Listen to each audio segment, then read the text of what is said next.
एक जीवन। Reporter Surendra Indora. Hello दोस्तों, मैं हूं आपका साथी सुरेंद्र इंदौरा। आज हम बात करेंगे रेवाड़ी विधानसभा सीट की। रेवाड़ी विधानसभा सीट पर भारतीय जनता पार्टी किसे अपना उम्मीदवार बनाएगी, ये आज का हमारा मुख्य विषय है। आप जानते हैं कि रेवाड़ी विधानसभा क्षेत्र से चुनाव लड़ने वाले भाजपाइयों की एक लंबी लाइन है। नेताओं ने पूरी तैयारी की हुई है, लोगों में घूम रहे हैं, प्रचार कर रहे हैं, प्रसार कर रहे हैं अपना। कुछ नेता तो ऐसे हैं जिन्होंने ये भी दावा किया है कि टिकट उनकी जेब में है।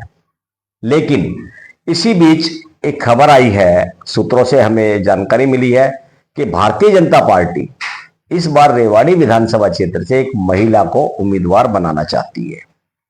हो सकता है खबर गलत हो या सही, ये बाद की बात है। लेकिन अगर ये सही बात है, भारतीय जनता पार्टी महिला को उम्मीदवार बनाना चाहती है, तो जो तैयारी में जुटे हुए हैं, जो लंबे समय से चुनाव लड़ने के लिए लंगर लंगोट कसे हुए हैं, उनका क्या होगा। रेवाड़ी में भारतीय जनता पार्टी में धड़ेबाजी भी है, दो गुट बने हुए हैं। राव इंद्रजीत सिंह का गुट अलग है और दूसरी भारतीय जनता पार्टी के नेता एक अलग ग्रुप में है। बेशक वो अलग अलग अपनी तैयारी में जुटे हुए हैं। अब देखना यह होगा कि क्या महिला जिसको टिकट मिले, क्या उनको ये लोग पचा पाएंगे, क्या निर्दलीय चुनाव ये लड़ेंगे या पार्टी का सहयोग करेंगे। इसी विषय पे आज हम चर्चा करते हैं और इस चर्चा में हमारे साथ है एसएसपी टाइम्स के संपादक पवन कुमार जी। पवन कुमार जी, आपका स्वागत है। आप बातें आपने सुनी सारी, तो क्या आप मानते हैं कि भारतीय जनता पार्टी अगर यहां से महिला उम्मीदवार को टिकट देती है, तो जो बाकी जो कैंडिडेट्स है, जो कैंडिडेट बनने की बात कर रहे हैं, दावा कर रहे हैं, उनका क्या रुख रहेगा इस विधानसभा चुनाव में। इंदौरा जी, जैसा कि जो अभी वर्तमान परिस्थिति है, टिकट की दावेदारी को लेकर लगभग एक दर्जन के करीब उम्मीदवार सक्रिय हैं।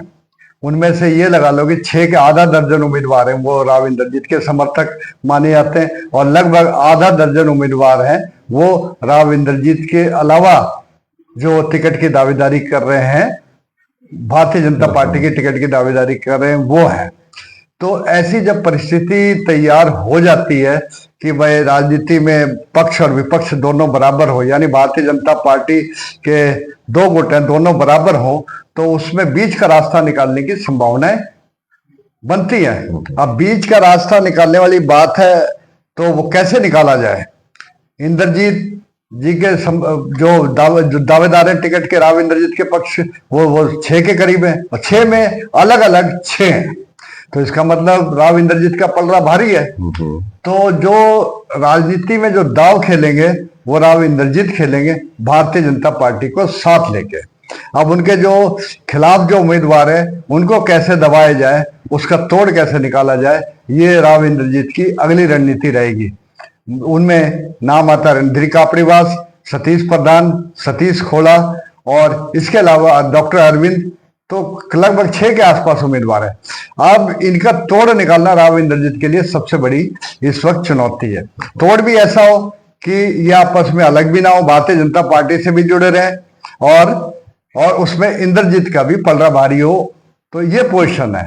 तो इन्हीं को देखते हुए हम बात करते हैं वन बाय वन। सबसे पहले करते हैं बात कि भाई सतीश प्रधान की। सतीश प्रधान का विजन है वो बिल्कुल क्लियर है, अगर टिकट नहीं मिली तो मैं तो निर्दलीय उम्मीदवार के रूप में चुनाव लड़ूंगा। लेकिन यहाँ तो ये आ गई ना, हाँ, कि बगावत हो गई ना। हाँ, नहीं, वो बगावत सतीश की हुई है। अब सतीश के अलावा जो 3 उम्मीदवार और हैं जो बड़े, जो टिकट की दावेदारी कर रहे हैं, सतीश खोला हो गया, रणधीर कापड़ीवास हो गया, डॉक्टर अरविंद हो गया। रणधीर कापड़ीवास एक तरह से सुधा यादव को अपनी सपोर्ट में मान रहे हैं, भूपेंद्र यादव को अपनी सपोर्ट में मान रहे हैं।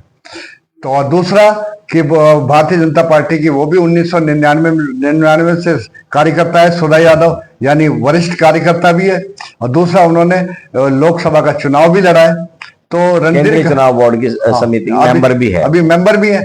तो मेरे ख्याल से रणधीर का, अगर सुधा यादव का नाम कहीं आगे आता है तो रणधीर कापड़ीवास शायद अपने आप को दबा जाए। वो कहते ठीक है भाई, इंद्रजीत के आदमी को नहीं मिली, सुधा को मिल रही है, तो वो शायद चुनाव लड़ने का इरादा अपना कैंसिल कर दें। यही रुख रहेगा सतीश खोला का भी, डॉक्टर अरविंद का भी। क्यों? सुधा यादव की टिकट के नाम पे इनमें से किसी को इतराज नहीं होगा और वहां इंद्रजीत के पास भी एक विकल्प रह गया, उसके जो विरोधी उम्मीदवार थे उनको भी टिकट नहीं मिली। इसीलिए समर्थन कर देता हूं मैं। उससे दो फायदा हो जाएंगे सुधा यादव के नाम के। एक तो जो लोकसभा का में जो है वो लोकसभा में इनकी बनी रहेगी, मतलब वो रामपुर हाउस पे ही वो भारतीय जनता पार्टी की टिकट रहेगी। और सुधा यादव अगर विधानसभा का चुनाव लड़ती हैं तो कहीं ना कहीं आरती राव को भी सपोर्ट करेंगी। दूसरे हलकों से अगर आरती राव को टिकट मिलती है तो सुधा यादव भी सपोर्ट करेंगी। तो एक तरह से गठबंधन है ये, सुधा यादव और राव इंद्रजीत का ये समझौता है। और संभावना है कि समझौता अपने आने वाले समय में 2-3 दिन में एकदम सही उतरे। देखिए, जिस तरह से लोकसभा चुनाव में राव इंद्रजीत सिंह बेशक जीते हैं, उनकी हार का जीत का जो डिफरेंस है वो काफी कम रहा। और इसके लिए उन्होंने ये देखा है कि भाई शायद भाजपा वालों ने उनकी मदद नहीं की। रेवाड़ी में रिजल्ट इस प्रकार का आया है। कैबिनेट मोदी सरकार ने भी उनको वेटेज नहीं दिया, ज्यादा राज्य मंत्री फिर बना दिया। इससे वो काफी नाराज लगे, काफी मुखर होकर बात कर रहे हैं वो भाजपा के खिलाफ। और सूत्रों का यह भी कहना है कि वो भाजपा से अपनी शर्त मनवा रहे टिकट को लेके। रेवाड़ी में भी राव इंद्रजीत सिंह चाहते हैं कि उनका अपना कैंडिडेट हो। सुधा यादव उनके अगेंस्ट खड़ी हुई थी, सुधा यादव से उनको हार मिली थी 99 में, कारगिल की जो लहर में उनको हार मिली थी। और व्यक्तिगत रूप राजनीतिक रूप से भी इनके ज्यादा नजदीकियां आपस में नहीं है इस प्रकार। तो राव इंद्रजीत सिंह ये चाहते हैं कि भाई रेवाड़ी से उनके आदमियों को टिकट मिले, जैसे पिछली बार 2019 में हुआ था। उन्होंने अपने व्यक्ति को टिकट दिलाई, अपने समर्थक को टिकट दिलाई, रणधीर सिंह कापड़ीवास फिर बागी हो गए उन्होंने अपना। और इसका रिजल्ट ये निकला कि भाई चुनाव भारतीय जनता पार्टी हारी। अब मेन बात यह है कि क्या राव इंद्रजीत सिंह, अगर भारतीय जनता पार्टी सुधा यादव या महिला किसी भी उम्मीदवार को कोई टिकट देती है तो क्या राव इंद्रजीत सिंह इसमें सहमत होंगे? और होंगे तो जो उनके समर्थक है, जो उनके साथ में लगे हुए हैं और जिनको शायद एश्योरेंस भी कुछ दिया हुआ हो, तो वो कहां जाएंगे और वो कैसे अपना तालमेल बिठाएंगे? नहीं, उससे पहले राव इंद्रजीत जी एक समझौता कर चुके हैं। वो समझौता उन्होंने एक्सपेरिमेंट करा, समझौता नहीं कहेंगे, एक्सपेरिमेंट करा है। वो वंदना पोपली के ऊपर करा। उन्होंने ट्राई करके देख लिया कि भाई वंदना पोपली को अगर जिला अध्यक्ष बनाया और कहीं से भी कोई उसका विरोध नहीं हुआ, दोनों में से किसी पक्ष ने उसका विरोध नहीं करा जिला अध्यक्ष बनने में, तो वो उनके दिमाग में ये बात होगी अगर विधानसभा से भी किसी महिला को उतारा जाए तो दोनों पक्ष में से कोई भी उसका विरोध नहीं करेगा। हाँ, ये है कि इंद्रजीत जी को ये सुधा यादव को अपना प्रतिद्वंदी ना मान के एक तरह से भारतीय जनता पार्टी का उसको उनका वरिष्ठ कार्यकर्ता मानना चाहिए, प्रतिद्वंदी ना माने। तो सुधा यादव एक ऐसा समाधान हो सकती है जिसमें भाजपा एकजुट होकर, लगभग पूरी तो नहीं कह सकते, 80% भाजपा एकजुट होकर चिरंजीवी राव के खिलाफ अपना उम्मीदवार उतर सकती है, सुधा यादव को उतार सकती है। तो उससे जीत की भी संभावना बन जाएगी। जो कप्तान हाउस का आज तक इस सीट पे कब्जा ज्यादा रहा है, तो सुधा यादव के नाम के आगे आने से उस पे मतलब कप्तान हाउस को टक्कर दी जा सकती है। लेकिन बात यहाँ आती है ना कि क्या जो तैयारी में लगे हुए हैं पिछले लंबे समय से, जैसे सतीश कोला जी कहते हैं कि मेरी टिकट पक्की है। सतीश यादव से अभी पिछले कॉन्फ्रेंस हुई थी तो उनमें पूछा गया था कि अगर टिकट आपको नहीं मिली तो आप क्या करेंगे, तो उन्होंने जवाब दिया था कि ये तो कॉमन सवाल है, ये तो समय बताएगा। हालांकि हाथ पैर वो भी मार रहे हैं, लेकिन जिस तरह से उन्होंने तैयारी अपनी कर ली है, कार्यकर्ताओं को बोल दिया है जिस प्रकार से, अब तो वो चुनाव जरूर लड़ेंगे।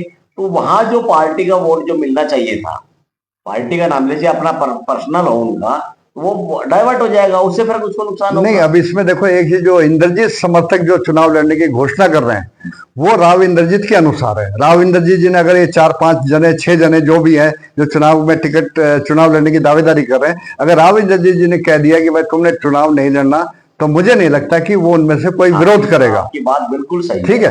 और इधर भी अगर भारतीय जनता पार्टी हाईकमान ने अगर कह दिया कि भाई तुमने सुधा यादव का समर्थन करना है, तो सतीश खोड़ा, डॉक्टर अरविंद और कापड़ीवास कहीं ना कहीं रेवाड़ी विधानसभा क्षेत्र से अगर ऐसा होता है तो पार्टी जरूर पावर में आएगी। और दूसरे व्यक्ति जो है इनके, उनको भी वो भी किनारे अपने आप लग जाएंगे एक महिला के कैंडिडेट बनने पर। तो आज हमें यही जानकारी देने के लिए आप सबसे मुखातिब हुए हैं। आपको बहुत बहुत धन्यवाद।